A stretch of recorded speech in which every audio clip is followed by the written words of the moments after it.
Hello, people of the internet. I'm a guy and this is a truck. Today, we're going to make our very first ever YouTube video about how to do a better burnout. As you can see, this truck has an awful wide back tire. I don't know where the number is. It's right there somewhere. But it's too big a number for this little guy to get her going. She's just a little 5-liter. So we've got a 351 we're going to swap into here, and it's got all the Go Fast goodies on it. This one is just headers, red wires, delete the air pump, and potentially a distributor, but I think that's just a cap. Other than that, it's pretty much all stock, and it runs pretty good. So we'll take you for a ride and show you how she does now, and get to the new engine in a minute.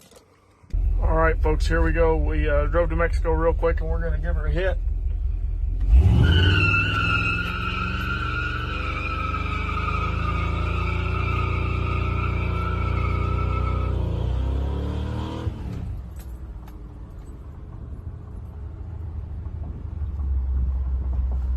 Limited slip, unfortunately, doesn't exactly work as advertised.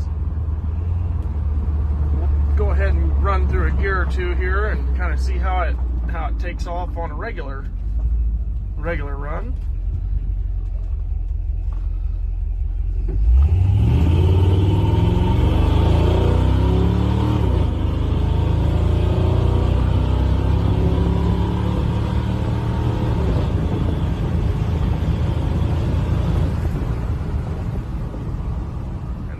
Highway speed, and we are not on the highway, so we're gonna settle down and mosey on back to the shop and either bring this thing even more to life or kill it altogether.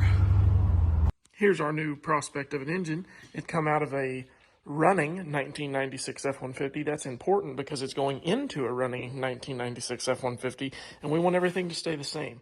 Now, the interesting thing about the 1995 and 6 F150, I believe some of the 5s.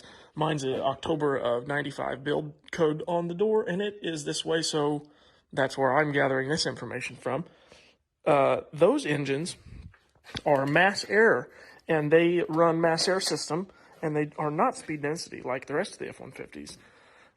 Mass air, as most people know, is a significantly better system, as it calculates the air coming in and out of the engine at different values at all times, rather than calculated what the engine should do. So as things with the engine change, the engine computer is allowed to compensate for those changes, and it just is a lot better. Things run better, you get better gas mileage, start better, everything's just better mass air. So unless you're boosted now, but see, we don't have time for that. We ain't got money for that, so we're talking about something different. We've been cleaning injectors on this motor for the past few days. We've got one of these here. It was $100 on Walmart. Couldn't believe it. It showed up. Whatever. It works. It gives you numbers and it squirts fuel through it. These are my injectors. See, we got 1, 2, 3, and 1, 2, 3, and then the 4 is 7. 4 is 7 today. That's fine. We know 4 is 7. So we're going to get the good truck out of here and get started. I don't see why not. So we got the truck pulled in the shop here. Ain't nothing to it but to do it at this point. We're going to probably start with disconnecting the battery. Unfortunately, that means we lose our lights, but we're inside and it's December and the door's open and it's nice outside today. So I guess we won't complain. Remove your radiator hose, remove your intake pipes. You're going to remove this one here.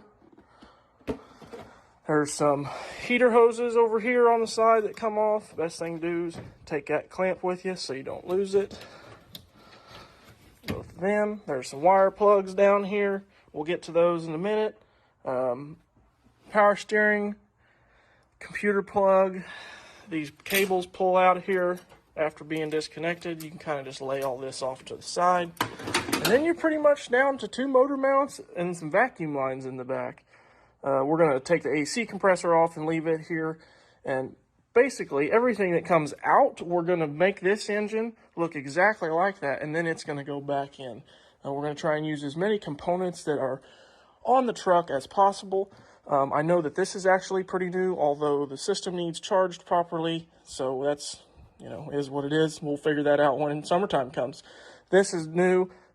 Here's a fun fact. If you get a alternator for an E350 van that has the 5.8 liter Ford Windsor motor in it, it's a 135 amp alternator instead of a 95 amp alternator, and it bolts on there just like all the rest of them. So that's a nice little upgrade you can do for pretty much nothing when it comes time to replace your alternator. So we're going to finish unbolting this thing and figure out what size nuts are down there for the motor mounts, yank this engine out of here, and we'll be back.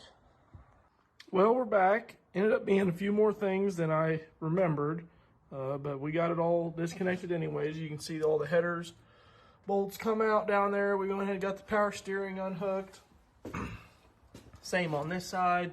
Then we had the engine ground, and there's going to be some starter wires. We're going to crawl down there and get to the flex plate bolts, the transmission bolts, and the motor mount bolts. So everything else happens underneath the truck, and unfortunately, being a one-man show, I don't think you guys are going to get to see any of that. But we'll come back when we're done.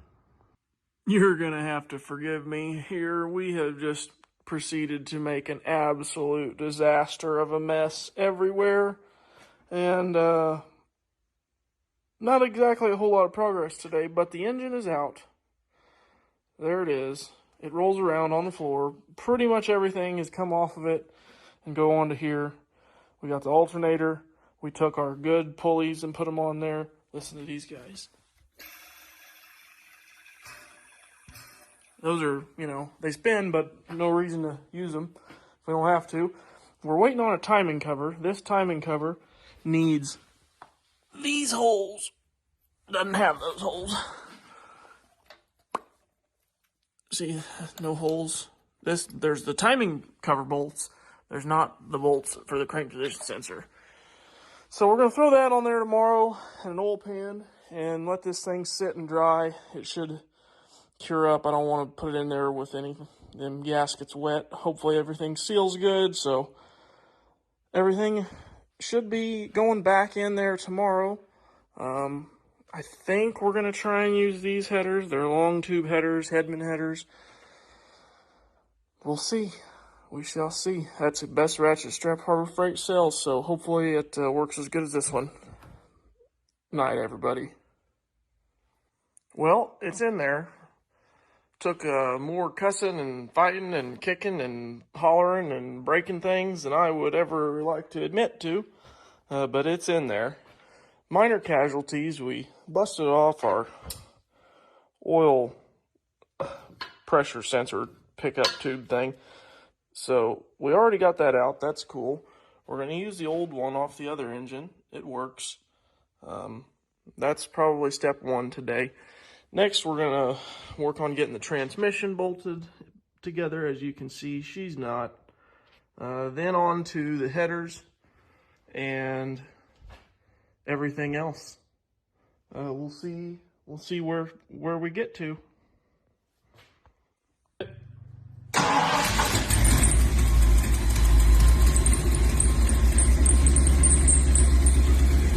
So as you can see, we got her in there and it's running. It's not tuned for this motor or anything, so it's just kind of running off of something, magic, I guess, at this point.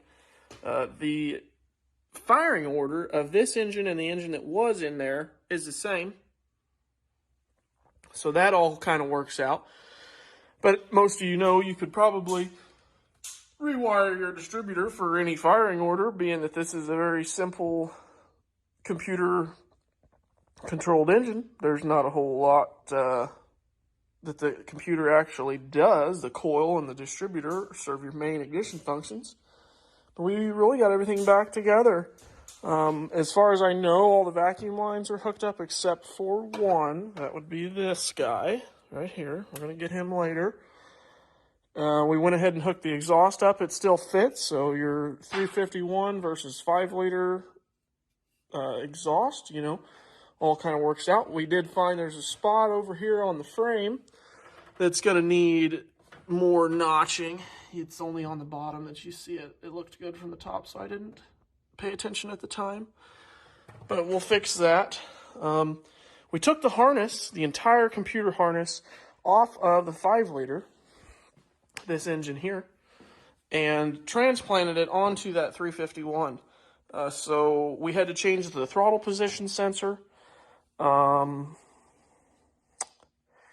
like the thermostat housing we changed out as well. But really, as far as wiring, I believe the only thing that changed was the throttle position sensor. So we're hoping it all works out. We don't exactly know yet, but we will get there. And tomorrow we're going to probably fix our fuel leaks, fill her full of coolant, and see if it runs and idles, and then start figuring out how to put this mess together. So we'll see.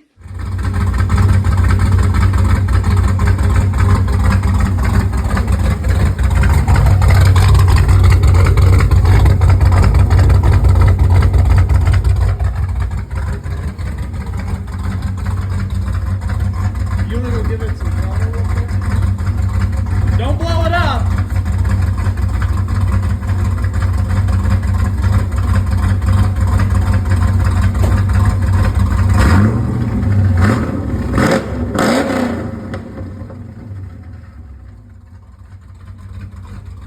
All right, folks, let's basically sum this up here. The truck seems to run great. It hasn't yet to be tuned. Being that it's mass air truck, like I mentioned earlier in the video, it just kind of runs. And the O2 sensor that's hooked up to the new exhaust system is telling the computer how to change the fuel up or down, depending on how it desires the fuel. And that's what's really cool about a mass airflow system on fuel injection on a vehicle. So that's really neat. The headers had to be, well, not the headers, but the frame rail had to be trimmed just a little bit on the passenger side for the 5-liter headers to work on the 351 application. You know, maybe the 351 headers are different, maybe they aren't, I don't know. But either way, they fit pretty much fine with minimal trimming. All your cooling system stuff is going to be the same. The inlet and outlet of the water are in the same locations. You can use the hoses from the 5-liter or the 5.8-liter. Probably isn't going to matter. I don't even know which ones I have on there at the moment.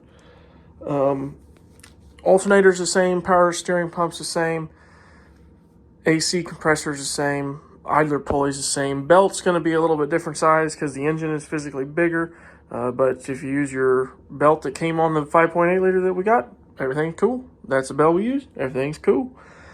Everything seems to be working.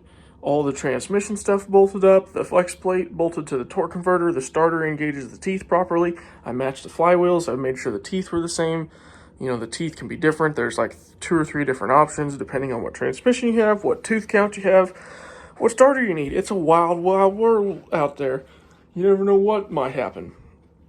But for the most part, aside from the timing cover needing swapped out to add that one little crank position sensor and trimming the frame rail, it's like a direct bolt replacement.